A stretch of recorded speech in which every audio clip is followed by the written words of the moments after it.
ദൈവനാമത്തിന് മഹത്വമുണ്ടാവട്ടെ. അനുനയനം എന്ന ഈ പ്രോഗ്രാമിലേക്ക് എല്ലാ മാന്യ പ്രേക്ഷകരും വേഗം വരുന്നവനായ കർത്താവായ യേശുക്രിസ്തുവിൻ്റെ ധന്യനാമത്തിൽ ഒരിക്കൽ കൂടെ സ്വാഗതം ചെയ്യുന്നു. വെളിപ്പാട് പുസ്തകത്തിൽ രേഖപ്പെടുത്തപ്പെട്ടിട്ടുള്ള 7 സഭകളും ആ സഭകളോടുള്ള കർത്താവിൻ്റെ ദൂതും ആയിരുന്നു കഴിഞ്ഞ ഏതാനും എപ്പിസോഡുകളായി അനുനയനം പ്രോഗ്രാമിലൂടെ സംപ്രേഷണം ചെയ്തു വന്നിരുന്നത്. ഈ തിരുവചന പഠനങ്ങൾ മാന്യ പ്രേക്ഷകരുടെ ആത്മീയ അഭിവൃദ്ധിക്ക് കാരണമായി തീർന്നു എന്നുള്ള നിങ്ങളുടെ അഭിപ്രായങ്ങളിൽ നിന്നും പ്രതികരണങ്ങളിൽ നിന്നും ഊർജം ഉൾക്കൊണ്ടുകൊണ്ട് തുടർന്നുള്ള ദൈവവചന ചിന്തയ്ക്കായി ഏവരെയും സ്വാഗതം ചെയ്യുകയാണ്. ഓരോ സഭകളെയും എടുത്തു പഠിക്കുമ്പോൾ അവരുടെ സ്ഥലകാല ചരിത്രം, അവരുടെ അന്നത്തെ പ്രതിസന്ധിയും അവർ വിശ്വാസത്തിന് വേണ്ടി കൊടുത്ത വിലയും അതിനുവേണ്ടി സഹിക്കേണ്ടി വന്നതുമെല്ലാം നാം അനാവരണം ചെയ്തു കഴിഞ്ഞു. ഓരോ പട്ടണങ്ങളിലും നിറഞ്ഞു നിന്നിരുന്നതായ അക്കാലത്തെ ആരാധനാ രീതികളും മനുഷ്യരുടെ സംസ്കാരവും ഇതപര്യന്തം നാം വിചിന്തനം ചെയ്യുകയുണ്ടായി. റോമക്കാർ അവരുടെ പ്രതിനിധിയെ അയച്ചിരുന്ന കേന്ദ്രഭരണ പ്രദേശമെന്ന് വിശേഷിപ്പിക്കപ്പെടാവുന്ന ഏഷ്യ മൈനറിലെ ഈ 7 പട്ടണങ്ങൾ നമുക്ക് തരുന്ന വലിയൊരു സന്ദേശമുണ്ട്. ഈ 7 സഭകൾക്കുള്ള ദൂത് അവയിൽ തന്നെ ഒതുങ്ങപ്പെടേണ്ടതല്ല. ഫിലദൽഫിയ ഒഴികെ മറ്റെല്ലാ പട്ടണങ്ങളും തന്നെ ആ പേരിൽ പോലും അറിയപ്പെടാതെ ഇന്ന് നിലകൊള്ളുമ്പോൾ അവയൊന്നും ആ കാലത്ത് മാത്രം നിലനിൽക്കേണ്ടവ ദൂതുകളായിരുന്നില്ല. പ്രത്യുത സഭാചരിത്രത്തിലെ 7 പ്രധാനപ്പെട്ട കാലഘട്ടങ്ങളായിരുന്നുവെന്നും ആ കാലഘട്ടങ്ങളെ പഠിക്കേണ്ടത് ഇന്നിൻ്റെ ഓരോ ക്രൈസ്തവൻ്റെയും തികച്ചും ആവശ്യകതയാണെന്നും മനസ്സിലാക്കുവാൻ കഴിയുന്നുണ്ട്. നാം ഏവരും മനസ്സിലാക്കി വെച്ചിരിക്കുന്നത് പോലെ എഫേസോസ് പട്ടണം റോമക്കാരുടെ ഏഷ്യ മൈനറിലെ ഒരു മെട്രോ നഗരമായിരുന്നു.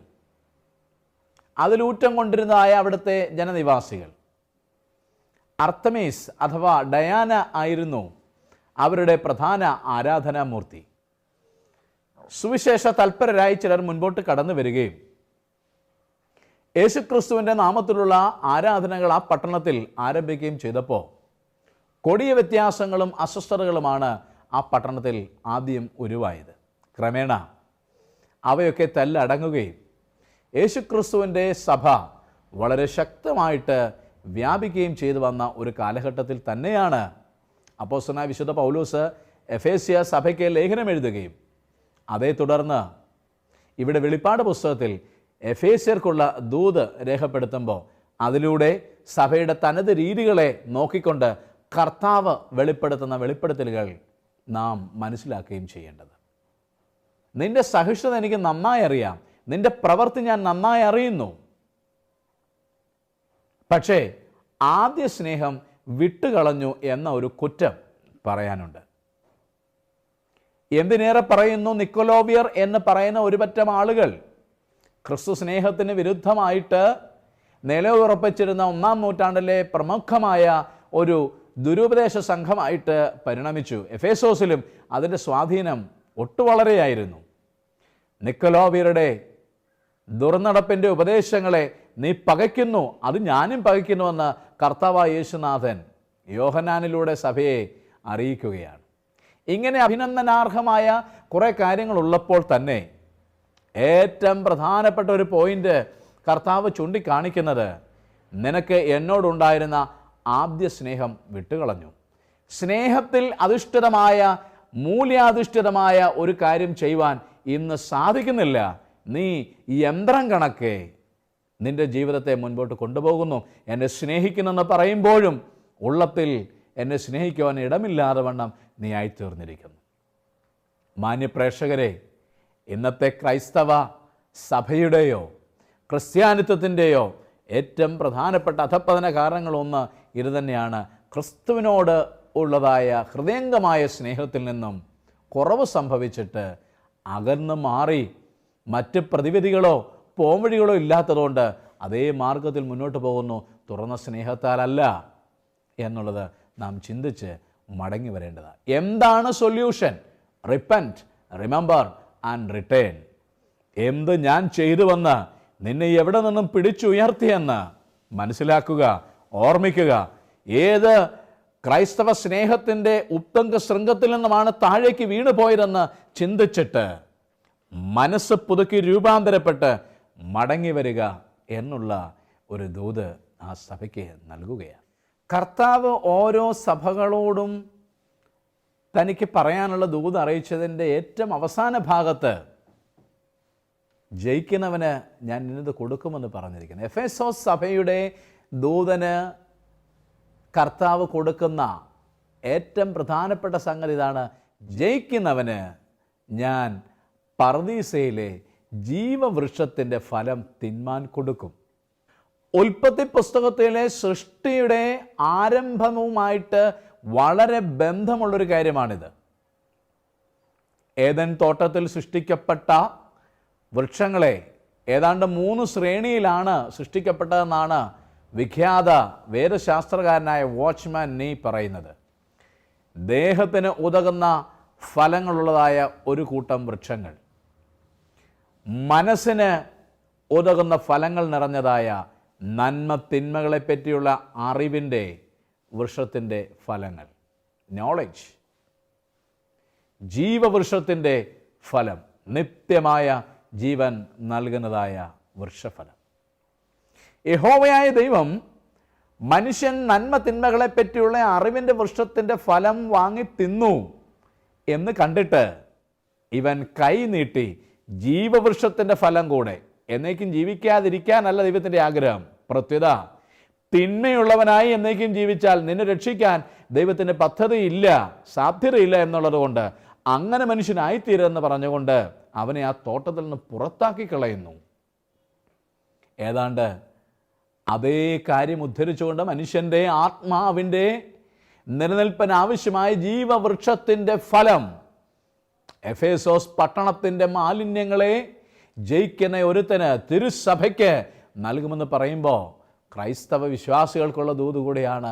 ലോകത്തെ ജയിച്ചാൽ നിലനിൽക്കുന്ന നിത്യജീവൻ്റെ, ഒരിക്കൽ ആദമും ഹവയും തിന്മാൻ കൊതിച്ച ആ വൃക്ഷത്തിൻ്റെ ഫലം കൊടുക്കുമെന്ന് വെളിപ്പാട് പുസ്തകം, വേദപുസ്തകത്തിലെ അവസാനത്തെ ആ പുസ്തകത്തിലേക്ക് വരുമ്പോൾ യേശുനാഥൻ നിന്നുകൊണ്ട് പറയുക, ജയിക്കുന്നവന് പർദീസയിൽ ദൈവത്തിൻ്റെ തോട്ടത്തിൽ ഇരിക്കുന്ന ജീവവൃക്ഷത്തിൻ്റെ ഫലം ഞാൻ തിന്മാൻ കൊടുക്കും.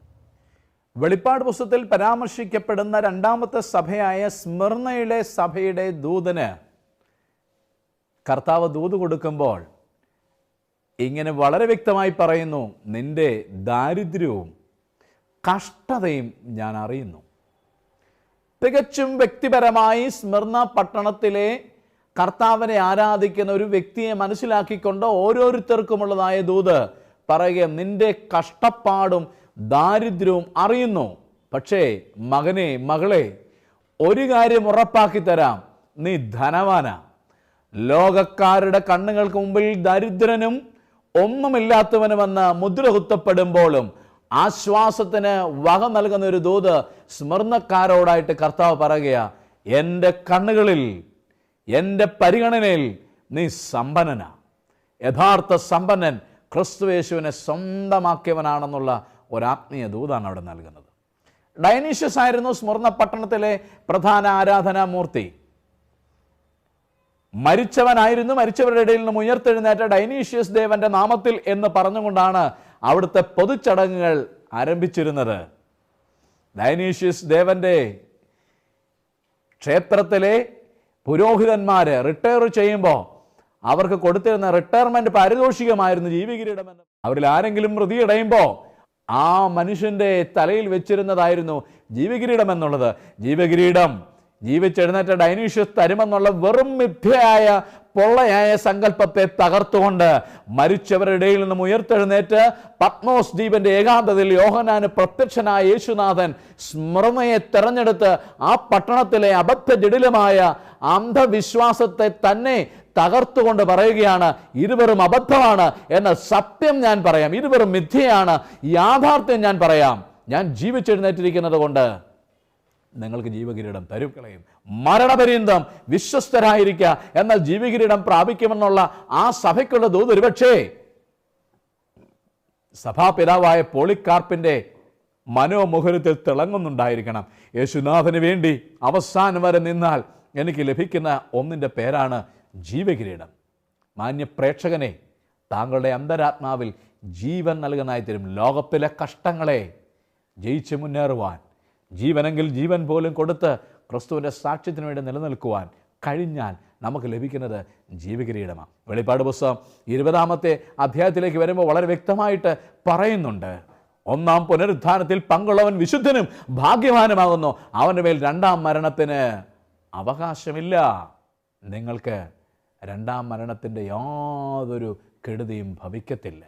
ഇത് യഥാർത്ഥത്തിൽ നോഹയുടെ കാലത്തുണ്ടായ ജലപ്രളയത്തിൻ്റെ നേർചിത്രമല്ലേ എന്ന് തോന്നിപ്പോവുകയാണ്. സൃഷ്ടിക്കപ്പെട്ട മനുഷ്യൻ 1 പാപത്താൽ മരിച്ചു, 2 ദൈവത്തിൻ്റെ ന്യായവിധിയാൽ മരിക്കപ്പെടുന്നു. ജലപ്രളയത്തിൻ്റെ നടുവിൽ നോഹയ്ക്കും കുടുംബത്തിനും ദൈവത്തിൻ്റെ കൃപ ലഭിച്ചു. അവർ രക്ഷപ്പെട്ടു. അവർ മാത്രം ജീവനിലേക്ക് കടക്കപ്പെട്ടു. അവരിലൂടെ ദൈവം പുതിയൊരു ജനസമൂഹത്തെ ഭൂമിയിലേക്ക് ഉടച്ചു വാർക്കും. ഏതാണ്ട് അതിൻ്റെ നാന്ദി കുറിക്കുന്നൊരു സംഗതിയാണ് രണ്ടാം മരണം. യഥാർത്ഥത്തിൽ ആ പഴയ നിയമ ഉദ്ധരണികൾ എന്തുമാത്രം, ആ ചരിത്രത്തിൻ്റെ എത്രമാത്രം മാറ്റു നൽകുന്നതായ ഒരു തനിയാവർത്തനമായിരുന്നു. എന്തിനേറെ പറയുന്ന വെളിപ്പാട് പുസ്തകത്തിൽ പോലും അടങ്ങി നിൽക്കുന്ന ഈ ദൂതുകൾ. 3-ാമത്തെ സഭയാകുന്ന പെർഗമോസ്, എസ്ക്ലേപ്പിയസ് എന്ന ദേവനായിരുന്നു അവിടുത്തെ പ്രധാന ആരാധനാമൂർത്തി. എസ്ക്ലേപ്പിയസിൻ്റെ ദേവാലയങ്ങൾ സന്ദർശിക്കുന്ന തീർത്ഥാടകർക്ക് എത്ര മാരക രോഗത്തിൽ നിന്നും സൗഖ്യവും മരണത്തിൽ നിന്ന് പോലും ഉയർപ്പും ലഭിക്കുമെന്നുള്ള അന്ധവിശ്വാസമുണ്ടായിരുന്നു. മന്ത്രവാദവും ഇങ്ങനെയുള്ള ദുഷ്കർമ്മങ്ങളും ഒരു വശത്ത് പ്രസിദ്ധി ആർജിക്കുമ്പോൾ മറ്റു വശത്ത് ലോകപ്രസിദ്ധ പിശഗ്വരനായിരുന്ന ഗാലനെ പോലുള്ള ആളുകൾ, ഏത് മരണാധിക്യമുള്ള രോഗത്തിനും ചികിത്സ ഉറപ്പുവരുത്തുന്നവർ നിലനിൽക്കുന്ന ഒരു പട്ടണം. വൈദ്യശാസ്ത്രത്തിന് ഏറെ പ്രാധാന്യമുണ്ടായിരുന്ന പെർഗമോസ് എന്ന പട്ടണം, അറിവിൻ്റെ കേദാരമായിരുന്ന ബൃഹത്തായ ലൈബ്രറി സ്ഥിതി ചെയ്തിരുന്ന പെർഗമോസ് പട്ടണം. എൻ്റെ ദാസനായ അന്തിപ്പാസിനെ കൊന്ന കാലത്ത് പോലും നിങ്ങൾ എങ്കിലുള്ള വിശ്വാസം നിഷേധിച്ചിട്ടില്ല. വിശ്വാസത്തെ തള്ളിപ്പറയാത്ത വിശ്വാസ സമൂഹത്തെ കണ്ടിട്ട് ഞാനത് അറിയുന്നെന്ന് പറഞ്ഞുകൊണ്ട് തന്നെ അവരുടെ പ്രധാന കുറ്റത്തെ കർത്താവ് ചൂണ്ടിക്കാണിക്കുകയാണ്. എന്തെല്ലാം ചെയ്താലും കർത്താവ് ആഗ്രഹിക്കുന്നത് ചെയ്യാൻ നാം പരാജയപ്പെട്ടാൽ അഭിനന്ദനമാവില്ല, ശിക്ഷ മാത്രമാണ് കർത്താവിൽ നിന്ന് വരുന്നെന്നുള്ളതിൻ്റെ നേർസൂചനയാണ് അത് നൽകുന്നത്. അത് മരുഭൂ വഴിയായിട്ടുള്ള ഇസ്രായേൽ മക്കളുടെ യാത്രയെ ദ്യോതിപ്പിക്കുന്ന ഒരു കാര്യം കൂടെയാണ്. അവർ മരുഭൂ വഴിയായി കടന്നു വരുമ്പോൾ ഇവരെ എങ്ങനെ തോൽപ്പിക്കണമെന്ന് കടന്നു വന്ന ഭൂവിഭാഗത്തിലെ ഒരു രാജാവായിരിക്കുന്ന ബാലാക്ക് ആലോചന ചോദിക്കുമ്പോൾ പ്രശ്നക്കാരനായിരിക്കുന്ന ബിലയാമെന്ന് പറയുന്ന ഒരു കള്ളപ്രവാചകൻ വന്നിട്ട് ഇസ്രായേൽ മക്കൾക്ക് ഇടർച്ച വയ്ക്കുവാൻ വേണ്ടി വിഗ്രഹാർപ്പിതം കഴിക്കാൻ കൊടുക്കാൻ ശുപാർശ ചെയ്യുന്നു. അങ്ങനെ ഉണ്ടായാൽ അവരുടെ പരിശുദ്ധി നഷ്ടപ്പെടും. വിഗ്രഹാർപ്പിതം തിന്നുമ്പോൾ അതിലൂടെ ഇടർച്ചയുണ്ടാകുമ്പോൾ ഇവരെ തോൽപ്പിക്കാൻ എളുപ്പമാണെന്നുള്ള ദുരാലോചന പറഞ്ഞു കൊടുത്ത ബിലയാമിനെ പോലുള്ള ആലോചന പറയുന്നവർ ഇവിടെ പെർഗമോസിൽ നിങ്ങൾക്കുണ്ട് എന്ന് കർത്താവ് കണ്ടെത്തുകയാണ്. പ്രിയരെ, ഇന്നത്തെ കാലഘട്ടത്തിലും ഇത് തന്നെയാണ്. പണ്ട് ദൈവജനത്തെ തെറ്റിച്ചത് ഏത് ആത്മാവാണോ, ഏത് സാത്താന്യ തന്ത്രമാണോ അത് തന്നെ ആവിഷ്കരിച്ച് ദൈവസഭയിലേക്കും കൂട്ടായ്മയിലേക്കും സാത്താൻ തന്ത്രം മെനയുമ്പോൾ സാത്താൻ്റെ തന്ത്രങ്ങളെ അറിയാത്തവരല്ലല്ലോ എന്നുള്ള പൗലൂസിൻ്റെ പ്രബോധന വാക്യം പോലും മറന്നിട്ട് ചതിയിൽപ്പെട്ടു പോകുന്ന ആളുകൾക്കുള്ള പ്രബോധനമാണ് പെർഗമോസ്കാർക്ക് കർത്താവ് നൽകുന്നത്. ഇങ്ങനെ ബിലയാമിൻ്റെ ഉപദേശം സ്വീകരിച്ച് തെറ്റിക്കാൻ ശ്രമം നടത്തിയ ആ കാലഘട്ടത്തെ അനുസ്മരിപ്പിക്കുന്ന ഒന്ന് ഇന്നിവിടെ പെർഗമോസ് സഭയിൽ നിലനിൽക്കുന്നുണ്ട്. അതുകൊണ്ട് നിങ്ങൾ മാനസാന്തരപ്പെടണം, മടങ്ങി വരണം. അല്ലഞ്ഞാൽ നിങ്ങൾ തീർച്ചയായും ശിക്ഷാവിധിയിൽ അകപ്പെടും എന്നുള്ള മുന്നറിയിപ്പ് കൊടുത്ത് പെർഗമോസുകാരെ ഉണർത്തുകയാണ്. ജയിക്കുന്നവന് ഞാൻ മറഞ്ഞിരിക്കുന്ന മന്ന കൊടുക്കുമെന്ന് പറയുന്നു. ഇസ്രായേൽ മക്കൾ മരുഭൂവാസത്തിൽ കഴിച്ച സ്തുത്യമായ അതുല്യമായ സ്വർഗത്തിൽ നിന്നും അതാത് ദിവസങ്ങളിൽ ഇറക്കിക്കൊടുത്തതായ സ്വർഗീയ ഭോജനം തിന്നാൻ കൊതിക്കാത്തവരായ ആരാണ് യഹൂദ കൂട്ടത്തിലുള്ളത്? പെർഗമോസിലെ ദൈവമക്കൾക്ക് പറയുകയാണ്, അന്ന് അവരെ പോഷിപ്പിച്ച അതേ ഭക്ഷണം, മറഞ്ഞിരിക്കുന്ന മന്ന, സാക്ഷാൽ സ്വർഗത്തിൽ നിന്നും ഇറങ്ങി വന്ന ജീവന്റെ അപ്പമായ യേശുനാഥനെ തന്നെയാണ് അത് സൂചിപ്പിക്കുന്നതെങ്കിൽ യഥാർത്ഥത്തിൽ നിങ്ങളുടെ ആത്മീയ വിശപ്പിന് തക്ക ഭോജനമായിട്ട് ക്രിസ്തുവിനെ, ആ മറഞ്ഞിരിക്കുന്ന മന്നയെ നൽകുമെന്ന് പറയുമ്പോൾ എത്ര ആശ്വാസകരമാണ്. ജീവനും ഭക്തിക്കും വേണ്ടുന്നതൊക്കെ, ശരീരത്തിനും മനസ്സിനും ആത്മാവിനും കുളിര് പകർന്നതൊക്കെ തരുവാൻ ദൈവം വിശ്വസ്തനാണെന്നുള്ള സൂചനയാണ് ആ പ്രബോധന വാക്യത്തിൽ നിറഞ്ഞു നിൽക്കുന്നത്. നാലാമത്തെ സഭയായ തുയഥൈരയിലേക്ക് കടന്നു വരുമ്പോൾ, തുയഥൈര പട്ടണത്തെ അടക്കി ഭരിച്ചുകൊണ്ടിരുന്ന ടൈറൂമിനിയസ് എന്ന മക്കദോന്യ പേരിൽ അറിയപ്പെട്ടിരുന്ന റോമക്കാരുടെ അപ്പോളോ ദേവൻ, സൂര്യഭഗവാൻ, സകലത്തിൻ്റെയും സംരക്ഷിതാവും സകലത്തിൻ്റെയും ഊർജ്ജ സ്രോതസ്സുമെന്ന അവരുടെ അബദ്ധ ജഡിലമാകുന്ന ആ അന്ധവിശ്വാസത്തെ തിരുത്തിക്കൊണ്ട് അഗ്നിജ്വാലയ്ക്കൊത്ത കണ്ണും വെള്ളോട്ടിന് സദൃശ്യമായ കാലും ഉള്ളവൻ അരുളി ചെയ്യുന്നു എന്ന് പറഞ്ഞുകൊണ്ട് കർത്താവ് അവരെ അഭിസംബോധന ചെയ്യുകയാണ്. നിന്റെ പ്രവൃത്തി, നിന്റെ സ്നേഹം, നിന്റെ വിശ്വാസം സകലതും ഞാൻ അറിയുന്നു. പക്ഷേ അതിഗുരുതരമായ ഒരു കാര്യം പറയാനുണ്ട്. രാജാക്കന്മാരുടെ ഭരണകാലഘട്ടത്തിൽ ഇസ്രായേലിനെ തെറ്റിച്ചു കളഞ്ഞ, അതിൻ്റെ ഏകകമായി നിൽക്കുന്ന ഇസബേൽ എന്ന ഒരു സ്ത്രീയെ നീ അനുവദിക്കുന്നു എന്നൊരു കുറ്റം പറയാനുണ്ട്. അതിന് സമാനമായ ഒരു അഴുക്ക് ഇവിടെ തുയഥൈരയിലെ സഭയിൽ നിലനിൽക്കുന്നു. ഈ വ്യക്തികളെ എടുത്തു കളയണം. അവളുമായി മലീമസമായ ബന്ധത്തിൽ തുടരുന്ന ആളുകളെ അവരുടെ കിടപ്പിൽ തന്നെ തകർത്ത് കളയുമെന്നൊക്കെ പറയുമ്പോൾ ശിക്ഷ വിധിക്കുവാൻ ഇന്നും ദൈവം സന്നദ്ധനാണ് എന്നുകൂടെ പറയാം. കൃപ പെരുകുന്നതോടൊപ്പം തന്നെ മാനസാന്തരപ്പെടാഞ്ഞാൽ ശിക്ഷിക്കുമെന്നുള്ള അതിശക്തമായൊരു മുന്നറിയിപ്പ് കൂടെയാണ് തുയഥൈരയിലെ സഭയ്ക്ക് നൽകുന്നത്. എന്നാൽ കർത്താവ് പറയുക, ഈ സ്വാധീനത്തെ ജയിക്കുന്നവന് ഞാൻ ജാതികളുടെ മേൽ അധികാരം കൊടുക്കും, ഭരിക്കുവാൻ വാഴുവാൻ അധികാരം കൊടുക്കും.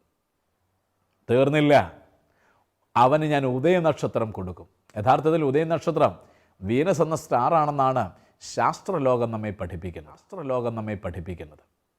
സൂര്യോദയത്തിന് തൊട്ട് മുൻപുള്ള ഏതാനും മണിക്കൂറുകൾ മാനത്ത് കാണാൻ സാധിക്കുന്നതും സൂര്യോസ്തമനത്തിന് ശേഷം ഏതാനും മണിക്കൂറുകൾ കാണുവാൻ സാധിക്കുന്നതും സൂര്യനോട് വളരെ അടുത്ത് ഭ്രമിച്ചുകൊണ്ടിരിക്കുന്നതായ ഭ്രമണപഥമുള്ളതായ ഒരു ഗ്രഹമാണ് വീനസ്.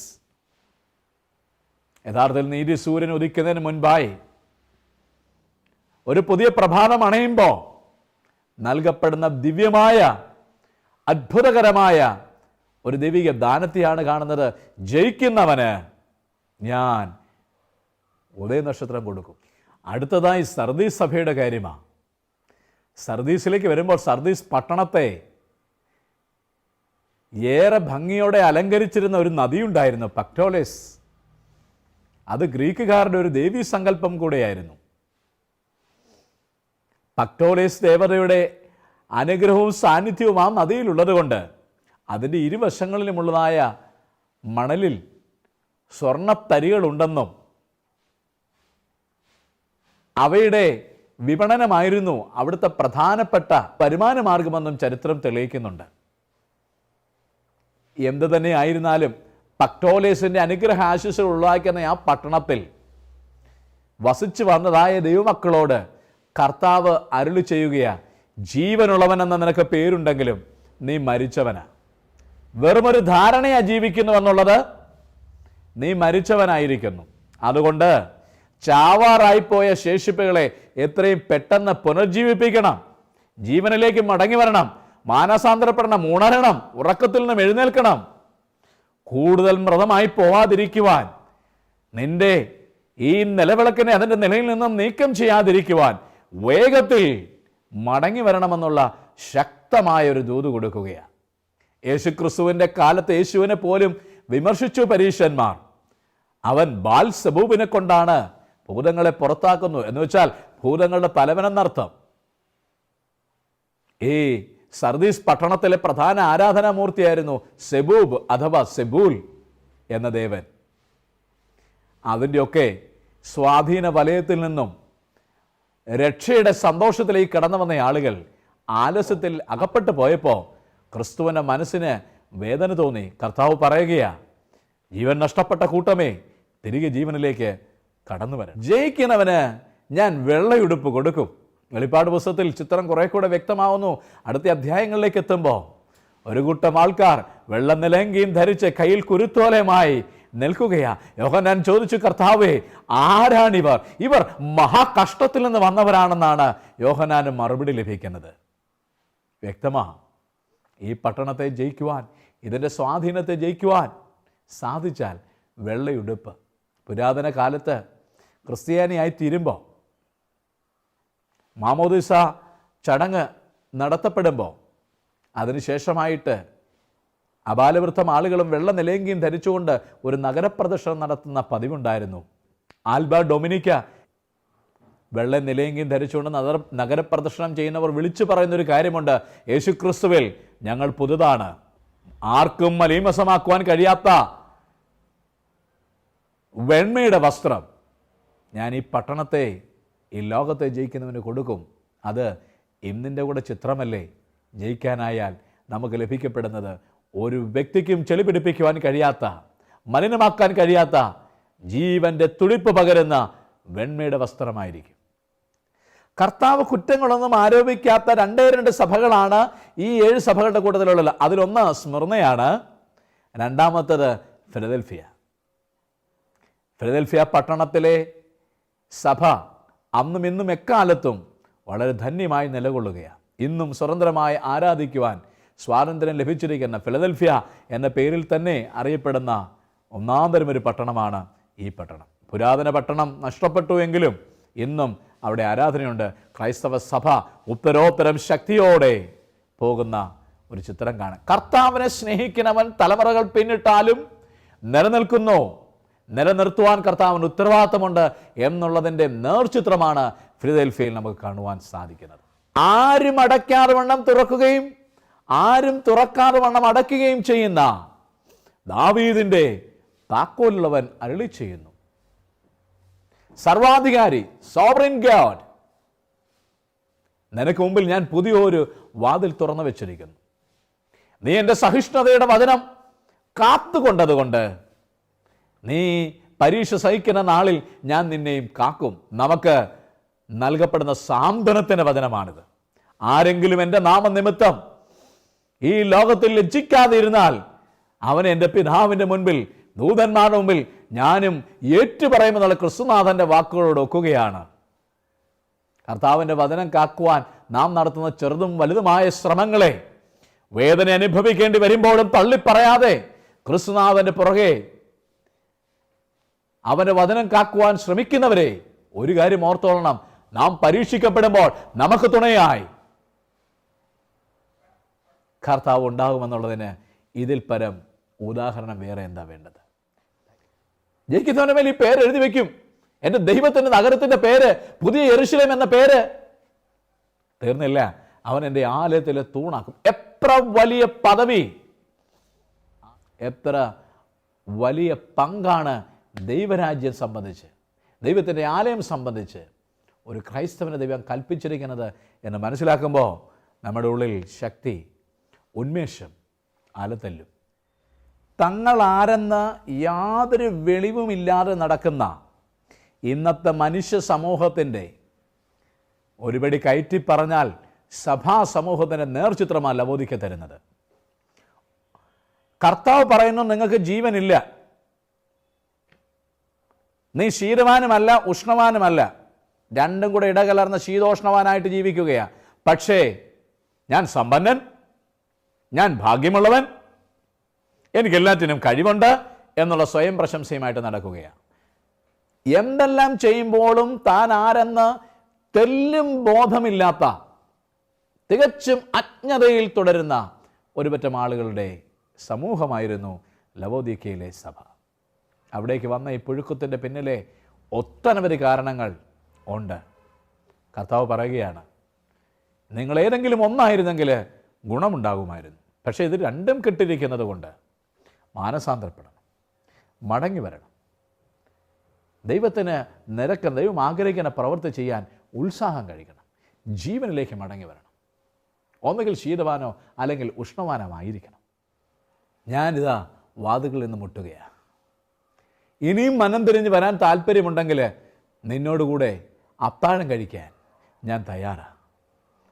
സ്വന്തം ശരീരവും രക്തവും തന്നിൽ വിശ്വസിക്കുന്നവർക്ക് വേണ്ടി കൊടുത്ത് യഥാർത്ഥ കമ്പാനിയൻ്റെ, യഥാർത്ഥ സുഹൃത്തിൻ്റെ ചിത്രം വ്യക്തമാക്കിയ യേശുനാഥൻ, തൻ്റെ ജീവിതത്തിലൂടെ വെളിപ്പെടുത്തിയ യേശുനാഥൻ ഇവിടെ ലവോദിക്കയിലെ സഭയോട് പറയുകയാണ്, ഞാൻ നിൻ്റെ വാതിൽക്കൽ നിന്ന് മുട്ടുന്നു. ആരെങ്കിലും എൻ്റെ ശബ്ദം കേട്ട് വാതിൽ തുറന്നാൽ ഞാൻ അവനോടും അവൻ എന്നോടും കൂടെ അത്താഴം കഴിക്കും. Still there is a chance to come and dine with God.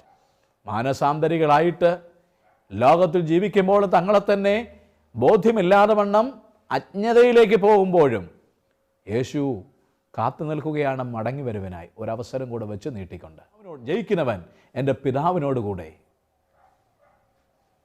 എൻ്റെ സിംഹാസനത്തിലിരിക്കും.